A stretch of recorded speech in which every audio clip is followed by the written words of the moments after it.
समझाता हूँ। देखिए, एक गार्जियन है, उन्होंने प्रॉपर्टी कमाया, घर बनाया, और इन दोनों भाई में बंटवारा कर दिया। एक घर इनके हिस्से में और एक घर इनके हिस्से में। अब ये जो कुर्मी है, ये क्या कह रहा है? ये कह रहा है पिताजी मुझे इसके घर में रहना है। क्या ये विरोध करेगा कि नहीं करेगा? करेगा कि नहीं करेगा? तो हम आदिवासी विरोध करेंगे कि नहीं? करेंगे कि नहीं विरोध? करेंगे। कुर्मी को आप लोग आदिवासी बनने दीजिएगा? नहीं बनने देंगे। सूची में शामिल होने दीजिएगा? नहीं होने देंगे। फिर ये लोग क्या कहते हैं? ये लोग कहते हैं कि भोक्ता आया, बहुत कोई आया, तब आप लोगों ने विरोध क्यों नहीं किया? जेल के उनके सुप्रीमो, आज सुप्रीमो जेल के उनके सुप्रीमो जयराम महतो कहते हैं कि भोक्ता आया, कमारिया आया, तभी आदिवासी कहां सोए हुए थे? ये क्यों नहीं कहे कि इनको भी शामिल नहीं होना चाहिए? तो मैं साफ साफ बता देना चाहूंगा, ये जो जयराम महतो है, ये अपने लोगों को अधूरा ज्ञान देते हैं, अधूरा ज्ञान देते हैं। ये झूठ बतलाते हैं कि ये भोक्ता शामिल किया गया, ये तमारिया शामिल किया गया। ये नहीं बताते हैं कि क्यों शामिल किया गया। यहाँ पे बगल में एक ऑक्सीजन पार्क के नाम से जाना जाता है, एक्चुअल में उनका नाम है नीलांबर पीतांबर उद्यान। नीलांबर पीतांबर कौन थे? भोक्ता थे। कौन थे नीलांबर पीतांबर? भोक्ता। कौन थे? भोक्ता थे, भोक्ता। और भोक्ता खरवार का उपजाति है, और भोक्ता खरवार का उपजाति है, इसलिए उसे वहां शामिल किया गया, ना कि अन्य जाति है बोल के। और जितने भी लोग यहाँ शामिल हुए हैं, वो जो आदिवासी सूची में शामिल होने के लिए जो आरताएं होती है, जो गुम होती है, उसके कारण शामिल हुए हैं। इन कुर्मियों के जैसे रेल रोक के शामिल नहीं हुए हैं, इन कुर्मियों के जैसे डाल छेक के शामिल नहीं हुए हैं। ये अपने लोगों को अधूरा ज्ञान देने का काम कर रहे हैं इनके नेता, शीर्ष नेता। ये क्या कहते हैं? हम 75 साल से एसटी सूची में शामिल होने की लड़ाई लड़ रहे हैं। ये कहते हैं 75 साल। क्या 75 साल आपने कुर्मियों को रेत रोकते हुए देखा है? कभी नहीं देखा है। क्या डाल छेकते हुए देखा है? कभी नहीं देखा है। ये लोगों की लड़ाई मात्र 10 से 12 साल की लड़ाई है। ठीक है, मान लेते हैं ये लोग तो 75 साल की लड़ाई है। ये लोग साफ साफ कहते हैं कि 1931 के सेंसस से हमको हटाया गया है। तो मैं इन लोगों को बताना चाहूंगा, 1931 से 1950 के बीच 19 साल का गैप था। उस समय आप लोगों ने विरोध क्यों नहीं किया? उस समय आप लोगों ने विरोध क्यों नहीं किया?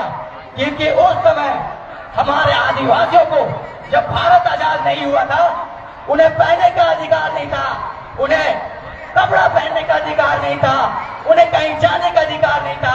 वे जन्मजात अपराधी कहलाते थे। तब उन्होंने देखा कि फायदा क्षत्रिय बनने में है, तब वे लोग क्षत्रिय कहलाए। तब वो लोग कहते थे कि हम क्षत्रिय हैं। तब एक कहावत है, अच्छा लगेगा तो ताली मारिएगा, कि जाने बूढ़ी ताने बूढ़ी। ये लोग, इन पे ये फिट बैठता है।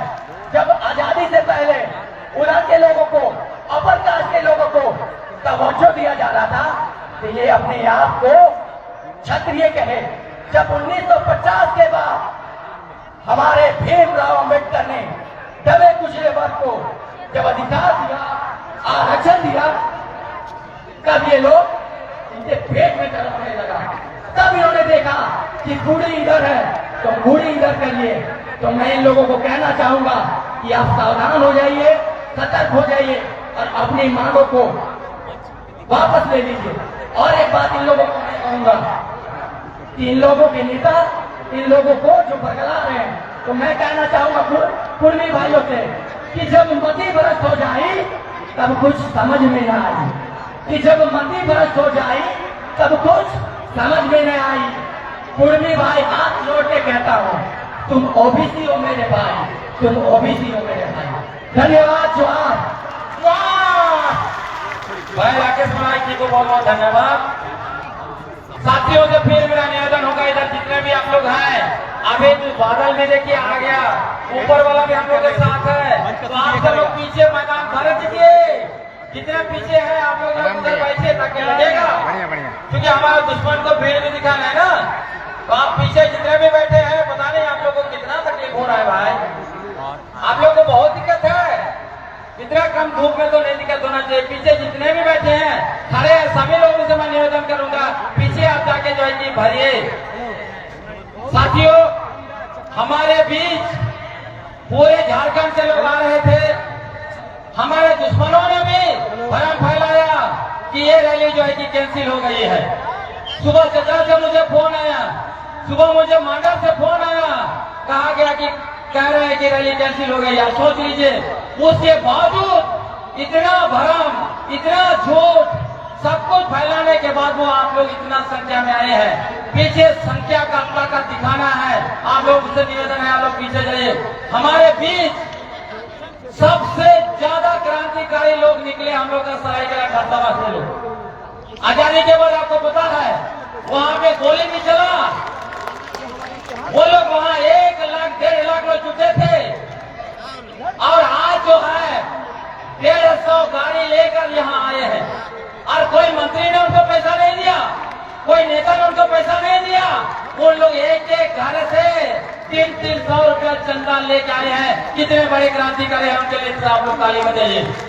हमारे बीच उसी क्रांतिकारी में से श्रीमती पार्वती गगराई आ रही है आपको संबोधित करने की।